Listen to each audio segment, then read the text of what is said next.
Buongiorno, benvenuti alla TG Sicilia, le principali notizie.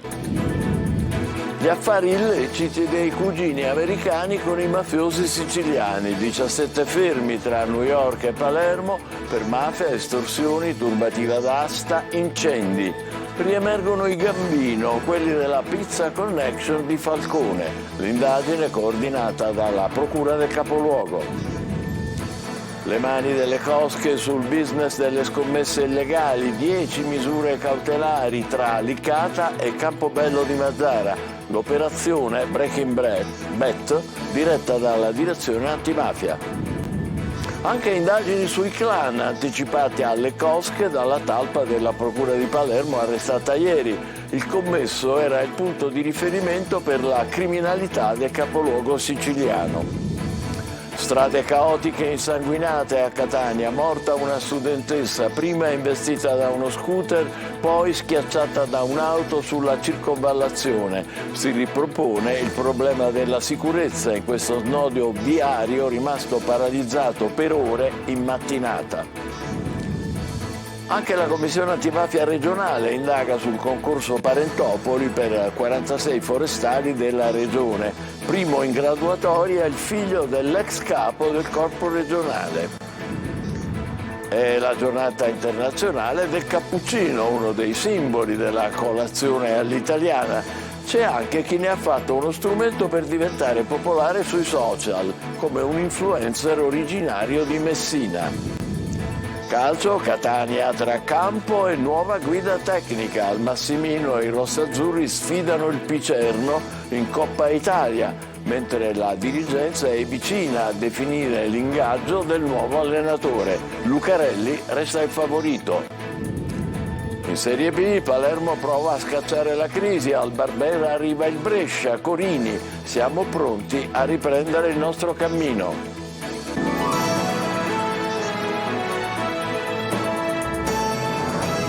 Bentrovati, blitz della polizia e dell'FBI contro le famiglie mafiose che operano tra Italia e Stati Uniti. Si rafforza il legame tra i Gambino di Cosa Nostra palermitana e i boss americani per imporre nuove strategie del racket. 17 arresti per associazione mafiosa e estorsione. Giusy Lazzara. Blitz della polizia e dell'FBI contro le famiglie mafiose che operano tra Italia e Stati Uniti. Scattati fermi tra Palermo e New York per 17 persone ritenute appartenenti o legate con vecchi boss dei clan palermitani di Torretta, Partinico e Borgetto. La famiglia mafiosa newyorkese dei Gambino, protagonista dell'inchiesta Pizza Connection condotta da Giovanni Falcone negli anni '80, torna al centro di un'indagine congiunta dello SCO e dell'FBI. I boss americani, emerso dalle indagini, continuano a fare affari con gli affiliati siciliani. Dall'indagine coordinata dalla DDA di Palermo è emerso anche un rafforzamento dei rapporti tra esponenti di alcune famiglie storiche di Cosa Nostra palermitana, i cosiddetti scappati, con la Cosa Nostra americana. Dai cugini siciliani, gli americani hanno imparato il metodo: chiedere somme ragionevoli per non inimicarsi le vittime. Una strategia che il racket del pizzo mafioso in Italia attua da tempo e che ora, su consiglio di un vecchio capomafia di Partinico, Francesco Rappa, adottano anche oltreoceano. L'utilità di esportare questo metodo che impone una diffusione più capillare, un'adesione meno traumatica ma più sostanziale e quindi più diffusa, che poi è quello che vuole l'organizzazione malavitosa, sia qua che là. I reati contestati sono di associazione mafiosa, estorsione, turbativa d'asta e incendi aggravati dal metodo mafioso. L'inchiesta ha anche accertato che in vecchie estorsioni commesse a danno di ristoratori di origine siciliane da anni a New York, Cosa Nostra siciliana avrebbe aiutato i clan americani a incassare facendo pressioni sui familiari delle vittime che vivono ancora in Sicilia. Le mani dei clan nel business delle scommesse illegali. La direzione investigativa antimafia ha eseguito 6 arresti e 4 divieti di esercizio della professione tra l'Agrigentino e il Trapanese. Emanuela Corsi. Scommesse e giochi illegali, un business dietro il quale c'erano le mani dei clan. La direzione investigativa antimafia ha eseguito una misura cautelare nei confronti di 10 persone tra l'Agrigentino e il Trapanese, di cui una in carcere, 5 ai domiciliari e 4 divieti di esercizio della professione e dell'attività imprenditoriale. L'operazione coordinata dalla DDA di Palermo, denominata Breaking Bet, ha permesso di fare luce sugli interessi delle famiglie mafiose di Licata, Campobello di Licata e Campobello di Mazara, proprio nel business delle scommesse.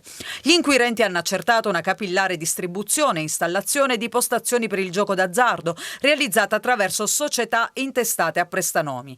Tramite gli apparecchi collegati in rete a siti internet esteri, ai giocatori era consentito di partecipare a scommesse su eventi sportivi e scegliere, oltre a giochi di abilità a distanza, anche opzioni di gioco tipo videopoker e roulette.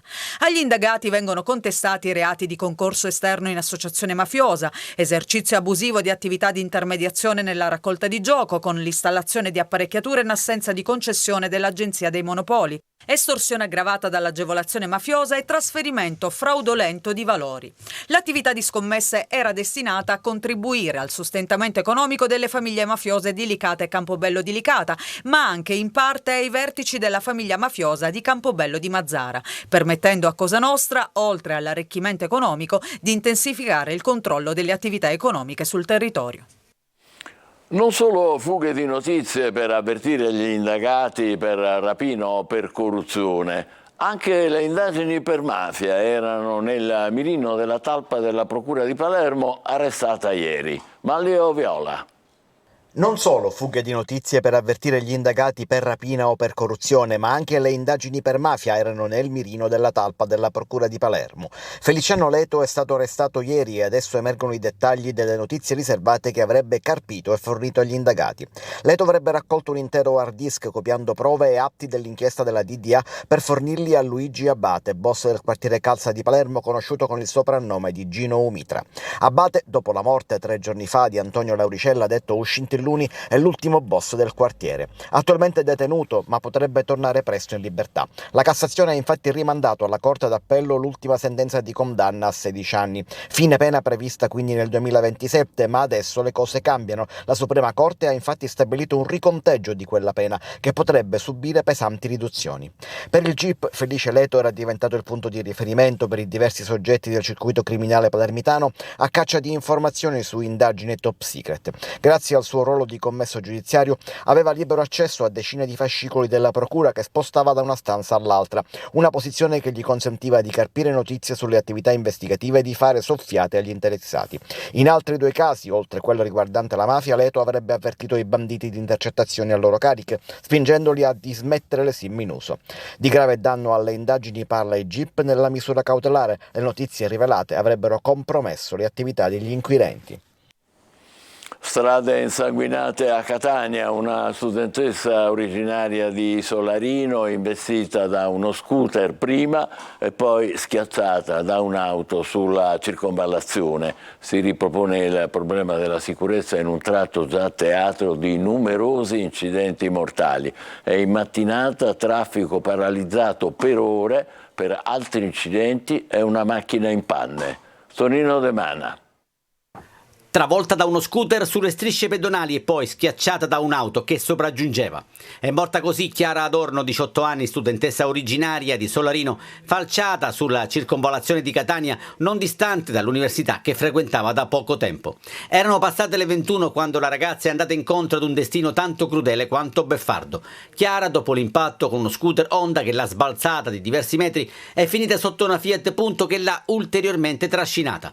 A terra restano i segni. Freddi numeri e spray bianco che ricostruiscono la dinamica di un incidente probabilmente causato dall'alta velocità in un tratto già tristemente noto. Qui gli incidenti sono all'ordine del giorno, già nella mattinata ce n'erano stati 2, perché i ragazzi attraversano, la macchina si ferma per dare la precedenza, ma quelli dietro vanno a tamponare la prima macchina. C'era il cavalcavia, era una cosa comoda, ora non so qual è la motivazione perché l'hanno tolto.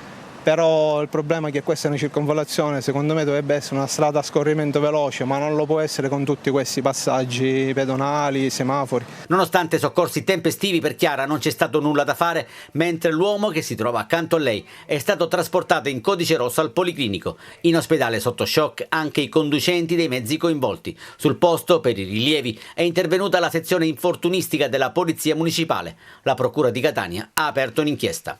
Ed a causa del traffico è stata una mattinata da incubo a Catania e nei paesi dell'Interland. Automobilisti imbottigliati per ore a causa di un tamponamento a Tondo Gioeni, lavori in autostrada, un camion che ha perso parte del carico in tangenziale nella zona di San Giovanni Calermo ed una macchina rimasta in panne sul viale Odorico da Pordenone, tanto da rendere necessario l'intervento di un carro attrezzi, a sua volta arrivato in ritardo perché è rimasto bloccato nell'ingorgo.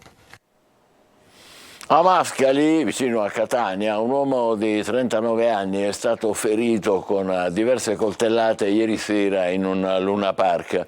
La vittima, originaria di Tortorici, in provincia di Messina, è stata sottoposta a intervento chirurgico e non sarebbe in pericolo di vita. L'aggressione sarebbe avvenuta per motivi passionali.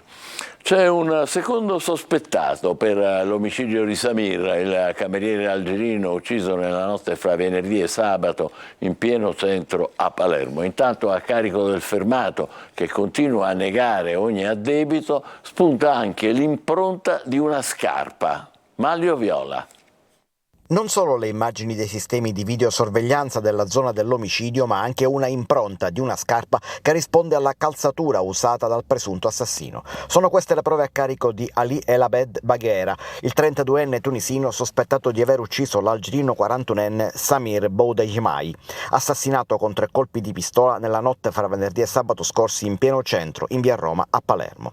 Il movente sarebbe da ricercare nei clienti contesi. Vittima e presunto assassino lavoravano nei 2 ristoranti uno a fianco all'altro di via Menico Amari. Avrebbero avuto tensioni in passato fra loro, anche se il fermato nega.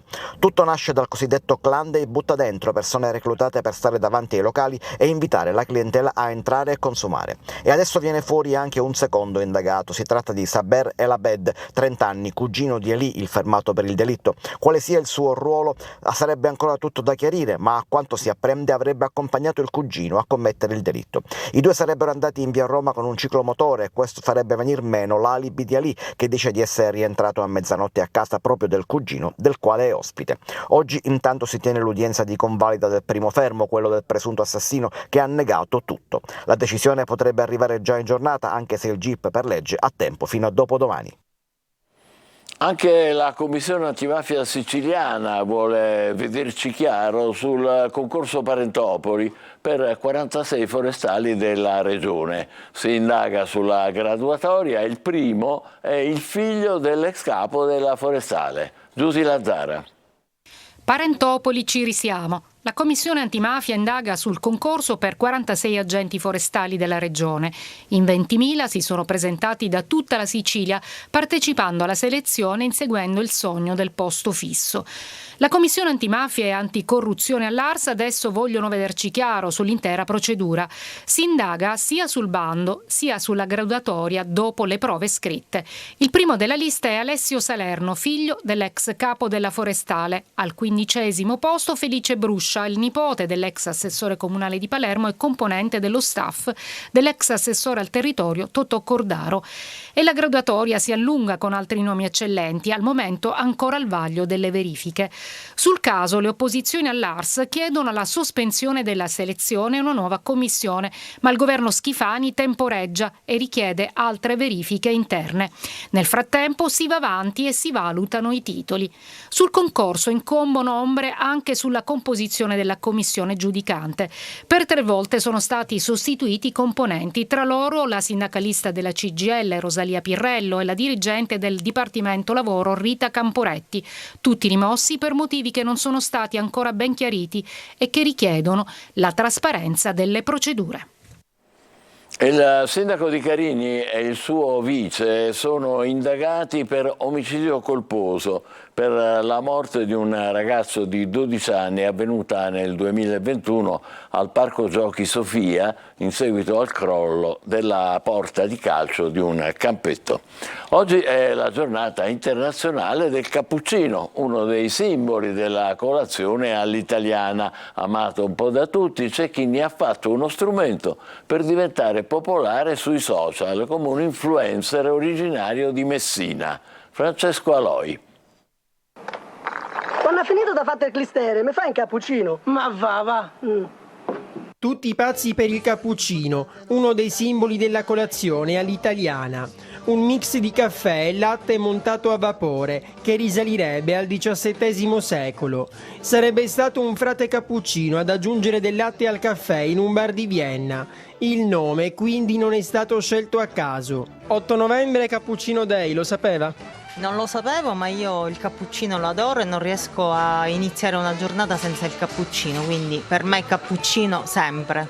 Noi siamo per il caffè, no per il cappuccino. Ma il cappuccino le piace oppure niente? Sì, però preferisco il caffè. Però deve essere con la schiuma e se c'è magari qualche disegnino sopra è anche meglio, è più instagrammabile. Cornetto e cappuccino è la classica colazione da bar, ma oltre al gusto c'è chi dà importanza anche alla presentazione. La maggior parte delle volte scriviamo noi di spontaneità nostra e magari scriviamo un buongiorno, un buon sole, facciamo delle decorazioni magari inerenti alla giornata o al periodo. Tra i tanti influencer c'è chi ha avuto successo proprio grazie al cappuccino. Un barista messinese, Antonio Bernardo, in arte Tony Berry, è popolarissimo. Brioche cappuccino.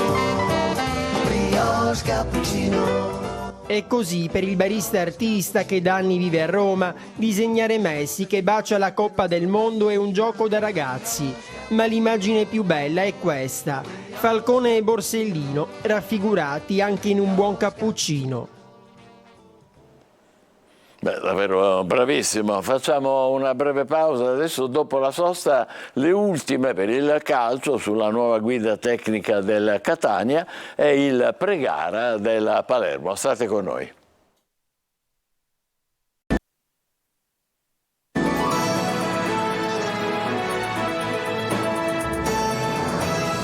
Eccoci di nuovo insieme con il calcio. Stasera Catania in campo al Massimino per il secondo turno di Coppa Italia contro il Picerno. In panchina andrà il tecnico della Primavera Michele Zeoli, ma la società lavora al nuovo allenatore Francesco Triolo. La Coppa Italia per pensare al campo, lasciando fuori tutte le altre situazioni, dall'addio di Laneri e Tabiani alla nuova riorganizzazione della società con l'ingresso di Bresciano nel CDA, ai nomi caldi per la panchina, dove stasera intanto siederà Michele Zeoli. Catania Picerno alle 20:45 al Massimino vale per il secondo turno di Coppa Italia, ma servirà anche per recuperare quella fiducia necessaria per rialzare la testa anche in campionato. E proprio sulla testa ha detto di aver lavorato Zeoli di fronte a una delle squadre che meglio sta facendo in questa avvio di stagione. Mancheranno Rocca, Bocic e Chiricò, dovrebbe rientrare Rizzo dal primo minuto dopo essere rimasto fuori per un paio di gare. In attacco Sarao con De Luca e Chiarella. Queste le decisioni del tecnico della Primavera rossa-azzurra, scelto come traghettatore in questa delicata settimana. Uno Zeoli che ha chiesto anche il supporto del pubblico, consapevole che la gara presenta delle insidie non da poco, ma occorre superare questo ostacolo soprattutto sotto l'aspetto psicologico. Poi toccherà alla società dare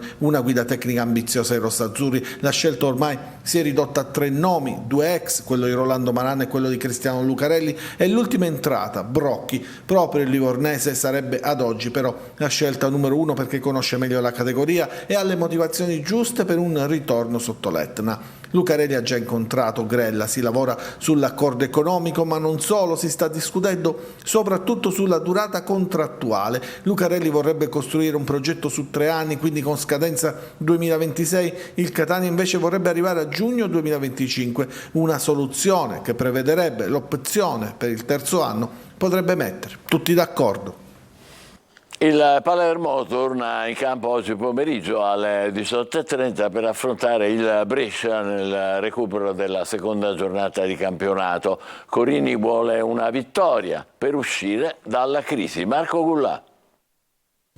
Il Palermo è in una fase di semicrisi. Un punto nelle ultime 3 partite, non vincere oggi contro il Brescia nel recupero della seconda giornata di campionato farebbe sprofondare i rosanero in una crisi certificata. Alle 18:30 al Valbera il Palermo deve necessariamente fare 3 punti per non perdere ulteriore terreno nei confronti di Parma e Venezia. Corini perde Di Francesco e Segre ma recupera Di Mariano e Koulibaly. In avanti Insigne dovrebbe essere confermato a destra, Mancuso potrebbe giocare dal primo minuto nell'ibrido ruolo di esterno sinistro accentrato, mentre Brunori è confermato al centro. Corini sa bene che il momento che la sua squadra sta attraversando è il più complicato della stagione. Siamo qua pronti a lavorare, a fare il meglio sempre ogni giorno e a prepararci, perché la volontà è quella appunto per me di fare una grande partita col Brescia, una vittoria ci proporrebbe di nuovo nelle prime posizioni, che è quello che abbiamo detto dall'inizio dell'anno che vogliamo fare, stare attaccati alle prime, lottare, competere.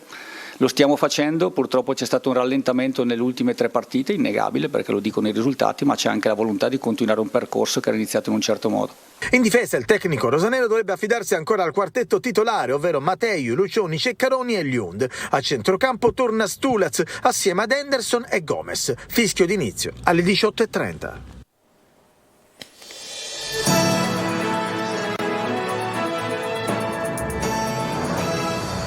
C'è da fare i complimenti anche stavolta alla Procura di Palermo, che ha smascherato e arrestato per favoreggiamento aggravato e continuato la talpa dei criminali. Il giovane commesso giudiziario, apparentemente insospettabile, che trasferendo i fascicoli da una stanza all'altra aveva modo di sbirciarli, fotografare, passare le notizie agli indagati fuori dal Palazzo di Giustizia.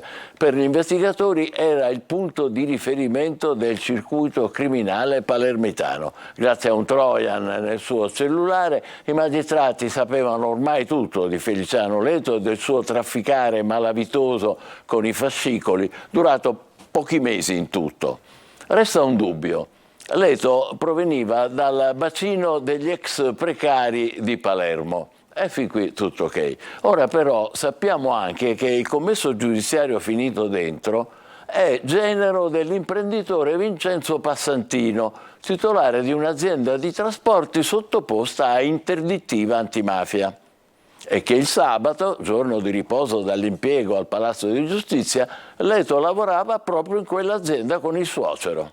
Per carità, sacra la presunzione di innocenza fino a prova contraria, ma chi fa le assunzioni anche a termine degli impiegati, dei commessi, di chiunque comunque lavora anche per poco a contatto con la procura più importante d'Italia, quella che indaga sugli indicibili segreti di mezzo paese?